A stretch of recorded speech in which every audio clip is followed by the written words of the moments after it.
네, 우리 이여전도회 찬양 선곡도 좋았고 복장도 아주 단체 티로, 제가 여러분들이 그거 입고 나올 줄 알고 파란 거 입었잖아요. 얼마나 영이 통해. 잘했어. 나는 우리 이여전도회가 찬양을 하면서 안 틀리면 어떻게 하지, 너무 완벽하게 하면 어떻게 하지. 근데 중간에 또 이렇게 한번 또 박자를 놓쳐주셔. 그렇지, 역시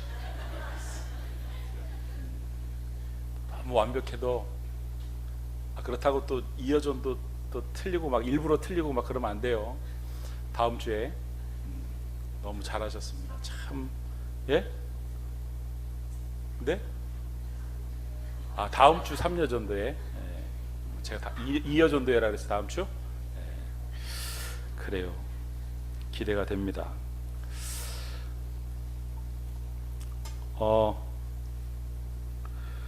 오늘 그 낮에 우리 삼남전도의 특송도 참 잘하셨어요.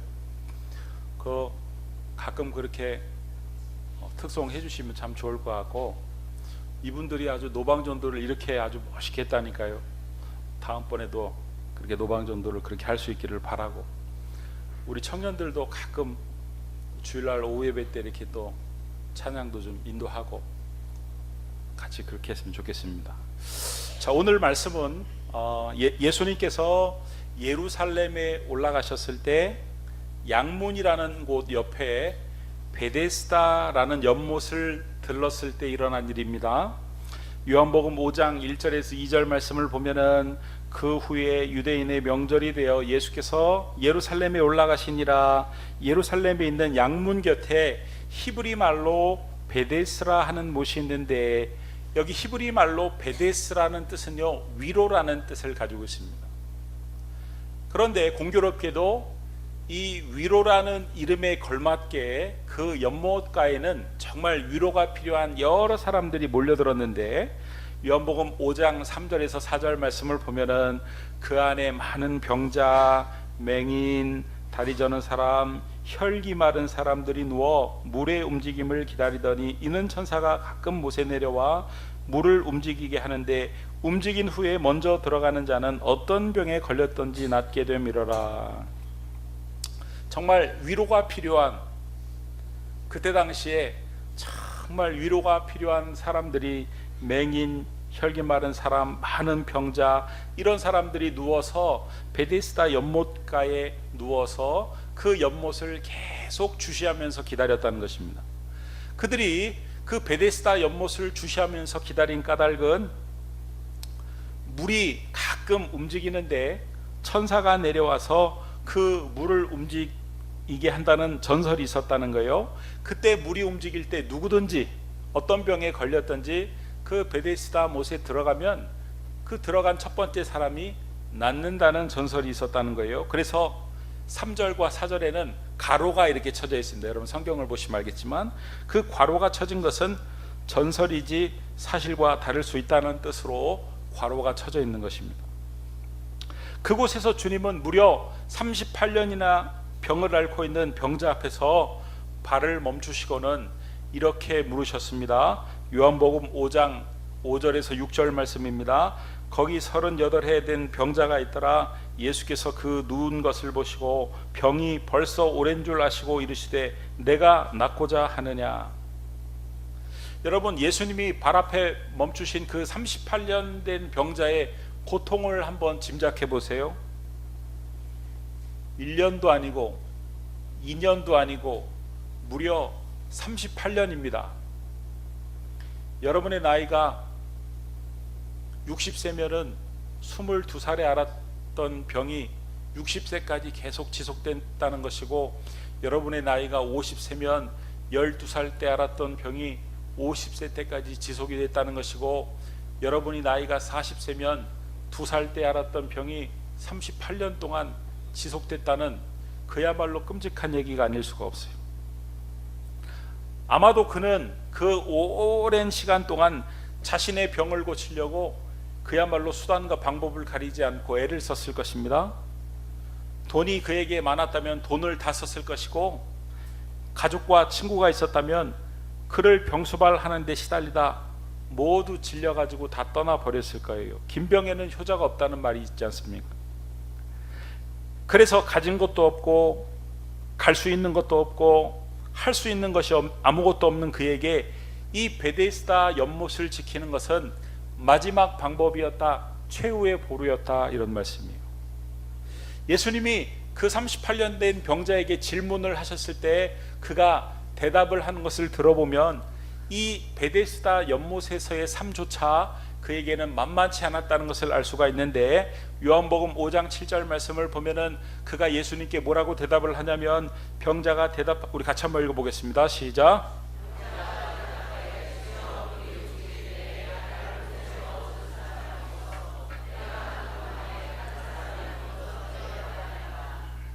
무슨 말입니까? 물이 움직일 때 자기가 먼저 봤다는 거예요. 그래가지고 막 가는데 자기보다 건강한 누가 뒤에서 슝 하고 추월해가지고 먼저 베데스다 연못에 풍덩 빠졌다는 것입니다. 그러니까 번번이 실패를 했다는 것이죠. 그렇게 번번이 실패를 했음에도 불구하고 왜 그는 이 베데스다 연못가를 떠나지 못하고 있는 것일까? 처음에는 자기가 먼저 발견하고 자기보다 뒤늦게 발견한 사람이 자기를 추월해가지고 베데스다 연못가에 빠졌을 때 처음에는 그야말로 좌절을 했을 것입니다. 절망을 했을 거예요. 내가 먼저 발견했는데 다른 사람이 먼저 들어가다니. 그러나 여러분, 사람들은요, 시간이 지나면 이 절망이 조금씩 잊히고 희망으로 변합니다. 그래, 내가 지금은 실패했지만 다음번에는 잘할 수 있어, 다시 할 수 있어, 그러면서 희망이 자랐을 것입니다. 그래, 옛날은 잊자, 다음에는 잘 될지 모르잖아, 이런 막연한 기대감이 그를 붙들었을 것입니다. 그래서 또 기다리고 있는데 그 다음에 물이 움직였을 때 또 열심히 서둘러 갔지만 또 뒤에 있는 사람이 추월해서 실패를 겪고 말았어요. 또 처음에는 무척 고통스러웠고 좌절스러웠지만 시간이 지나면서 그 좌절이 점점 희망으로 바뀌어서 아니야, 이번에는 잘할 수 있어 하는 그런 막연한 기대감이 생겨서 또 그 자리를 떠나지 못하고, 이런 과정을 계속 반복하면서 그 자리를 떠나지 못하는 그 모습, 여러분, 이 38년 된 병자의 모습이 어디서 많이 본 모습 아닙니까? 어느 때는 막 은혜를 받으면은 막 할렐루야, 나에게도 희망이 있어 막 하다가 어느 때는 은혜를 다 까먹고 현실의 벽에 부딪혀가지고 좌절을 하는 내 모습. 그렇게 좌절을 하면서 신앙생활을 하다가 또 조금씩 희망이 자라서 또 잘 될 거야 하면서 또 잘 될 거야 하다가 또 잘 되면은 막 좋아하는데 어느 순간 지나가 보면 또 좌절을 하고 있는 내 모습을 발견하는 내 모습. 언젠가는 지금보다 좋은 날이 올 거야 하는 그 막연한 기대감을 가지고 교회를 떠나지도 못하고 신앙생활을 이어가고 있는 이 38년 된 병자의 모습이 우리의 모습과 아주 흡사하다, 이런 말씀이에요. 여러분, 예수님이 거리를 가실 때마다 수많은 사람들이 예수님을 쫓아다녔습니다. 어느 때는 예수님이 길을 걷고 싶지 않아도 사람이 너무 애워싸다 보니까 그 힘에 의해서 떠밀려 가지고 길을 걸어야 될 때도 있을 정도였습니다. 어떤 사람은 예수님의 도움을 잡으려고 예수님의 옷자락을 붙들기도 하고, 어떤 사람은 예수님의 뒤를 바짝 쫓아와 가지고 다윗의 자손 예수여 나를 도와주옵소서 도와달라고 소리를 치기도 하고, 어떤 사람은 예수님 발 앞에 무릎을 꿇고 머리를 조아리기도 하고, 심지어 어떤 사람은 네 사람이 지붕을 뚫고 예수님이 말씀을 전하시고 계시는 그곳에 지붕을 뚫고 그 천장에서 그 중풍병자 친구를 내리기도 했어요.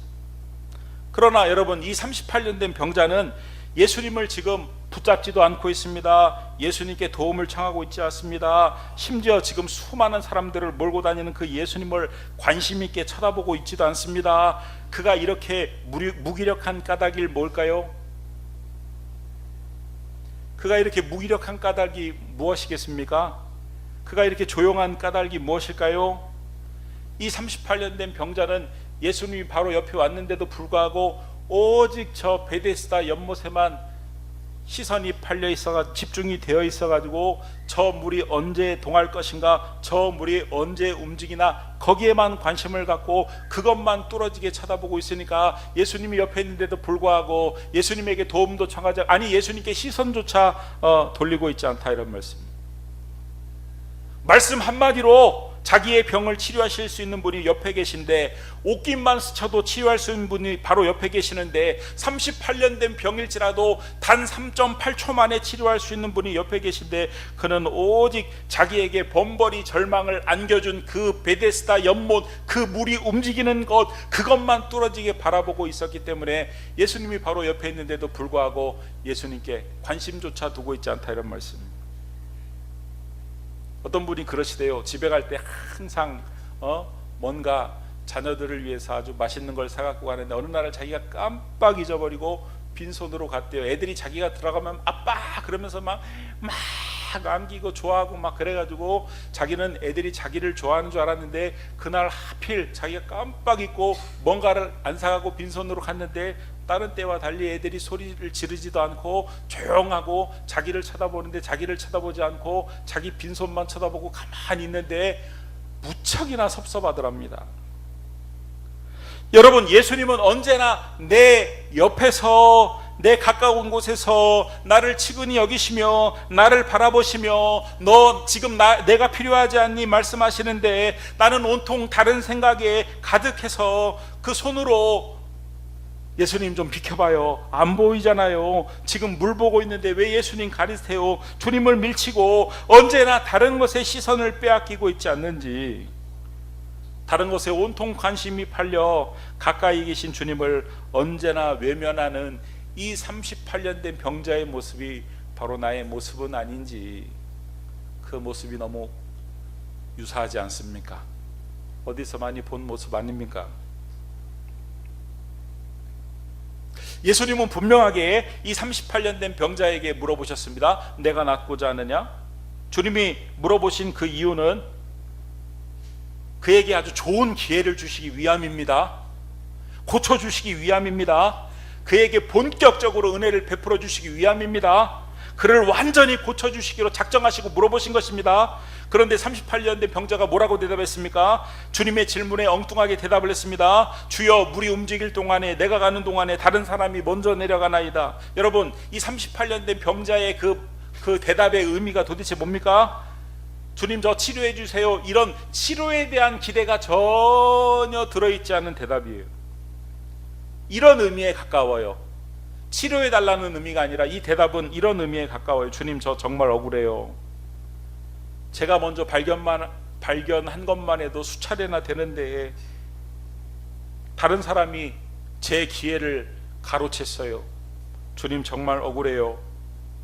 누군가가 내 옆에 있다가 나를 좀 도와주기만 한다면 나는 성공할 수 있을 것 같은데, 제가 혹시 내려갈 때 주님, 저 도와주시면 안 됩니까? 그러면 저도 가능성이 있습니다. 이런 대답에 가깝다, 이런 말씀입니다. 주님이 고쳐주실 수 있는데 본인이 38년 동안 학수고대하는 그 일이 지금 일어나려고 목전에 있는데, 눈앞에 있는데 결정적인 순간에 엉뚱한 선택을 하고 있다, 이런 말씀입니다. 내려가는 것 좀 도와달라 하고 있다, 이런 말씀입니다. 여러분, 예수님께서 여러분들이 38년 동안, 아니 수십 년 동안 신앙생활을 하는 것을 지켜보면서 이제 좀 도와줄 때가 됐다, 이제 좀 본격적으로 은혜 좀 내려줄 때가 됐다 해서 결심하시고 여러분 곁에 가가지고 도와주시려고 본격적으로 일하려고 하시는데, 이제 좀 은혜 좀 주시려고 작정을 하시고 일 좀 하시는데, 조금만 참으면 되는데, 기다리면 되는데 결정적으로 주님 곁을 떠나버리는 거예요. 엉뚱한 선택을 하는 거예요. 엉뚱한 대답을 하는 거예요. 주님이 이제 작정하고 은혜를 부어 주시려고 하는데 그래서 일한다고 갑자기 그냥 어디를 떠나가 버린다든가 이사를 가버린다든가 누구 좀 도와준다고 어디를 쫓아간다든가 돈 번다고 갑자기 어디를 가버린다든가 교회를 옮긴다든가 엉뚱한 선택을 함으로 인해서 그 좋은 기회를 번번이 놓치는 이 38년 된 병자의 모습이 어쩌면 우리의 모습이 아닌가. 그런데 저는 참 감사하게도 이 말씀을 읽으면서 그렇게 좋았다 나빴다를 반복하는 막연히 내일은 잘 되리라는 그런 막연한 기대감으로 자리를 지킨 이 38년 된 병자를 주님이 긍휼히 여겨 주셨다는 거예요. 언제나 옆에 있는 주님을 바라보지 않고 엉뚱한 곳만 바라보는, 엉뚱한 물만 바라보던 그를 주님이 불쌍히 여기셨다는 겁니다. 낫고 싶냐고 물어보시고 본격적으로 은혜를 베풀어 주시려고 하는데 결정적인 순간에 엉뚱한 대답을 하고 엉뚱한 선택을 하는 그를 주님은 여전히 사랑하시고 여전히 은혜를 베풀기를 기뻐하셨다는 거예요. 그를 고쳐주셨다는 거예요. 요한복음 5장 8절에서 9절 말씀을 보면 예수께서 이르시되 그의 그 엉뚱한 선택과 그의 모자람과 그의 부족함은 상관없이 예수께서 이르시되 일어나 내 자리를 들고 걸어가라 하시니 그 사람이 곧 나아서 자리를 들고 걸어가니라. 할렐루야. 우리 사랑하는 기쁨의 교회 성도님들이여, 그리고 오늘 헌신 예배를 드리는 이 여전도의 회원들이여, 38년 된 병자를 주님이 사랑하시고 그에게 은혜를 베푸셨던 것처럼 우리 주님이 여러분들도 사랑하시고 여러분들에게도 은혜를 베풀어 주실 줄 믿으십니까? 신앙생활이라고 한답시고 어느 날은 성경 충만해서 그냥 열심히 하다가 어느 날은 기분이 쫙 가라앉아가지고 업다운을 반복하는, 희망과 절망을 반복하는 간신인 신앙을 지키고 교회를 다니는 날을 주님이 여러분들을 여전히 변함없이 사랑하는 줄 믿으십니까? 주님이 나를 바라보라고 그렇게 사인을 보냈는데도 엉뚱한 것만 자꾸 바라보는 여러분들을 주님이 여전히 사랑하는 줄 믿으십니까?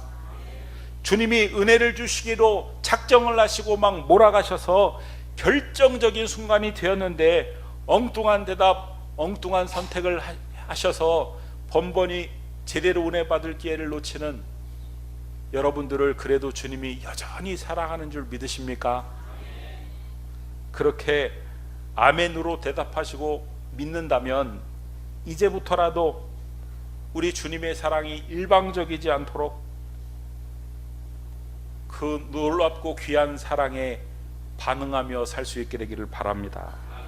기분에 따라 그 신앙이 업다운되는 그 횟수를 줄여가시길 바라고, 신앙의 굴곡을 줄여가시길 바라고, 이제는 시선을 조금만 돌려 이전보다 주님을 더 자주 바라볼 수 있게 되기를 바라고, 엉뚱한 대답, 엉뚱한 선택들을 줄여나갈 수 있게 되기를 바라고, 그래서 여전히 여러분들을 사랑하시고 여전히 은혜를 베풀기를 기뻐하시는 그 주님을 이제는 조금만 실망시켜드리고 점점 더 주님이 기뻐하시는 모습으로 변화되어 가는 저와 우리 성도님들과 우리 이 여전도의 회원들이 될 수 있게 되기를 주님의 이름으로 축원합니다.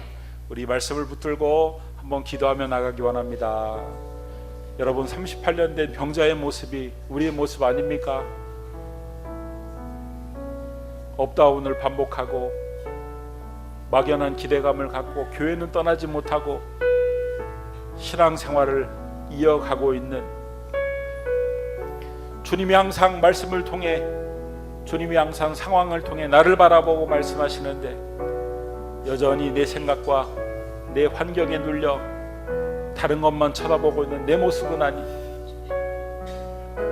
주님이 은혜를 본격적으로 주시고 작정하시고 상황을 몰고 가시는데 결정적인 순간에 그 자리를 피해버리는 엉뚱한 선택을 하는, 엉뚱한 대답을 하는 우리의 모습이 그 38년 된 병자의 모습은 아닌가. 하나님, 그럼에도 불구하고 사랑하시고 은혜 베풀어 주시니 감사합니다. 그 하나님의 사랑이 일방적이지 않도록, 그 하나님의 사랑에 실망시키지 않도록 우리가 조금씩 달라지게 하시고 변화되게 하여 주시옵소서. 이제는 주님을 더 자주 바라보게 하시고, 이제는 신앙의 굴곡의 횟수를 줄여가게 하시고, 이제는 엉뚱한 대답, 엉뚱한 선택을 하는, 잘못된 선택을 하는 시간들을 줄여가게 하여 주옵소서. 우리 말씀을 붙들고 기도하며 나가기 원합니다. 기도하시겠습니다.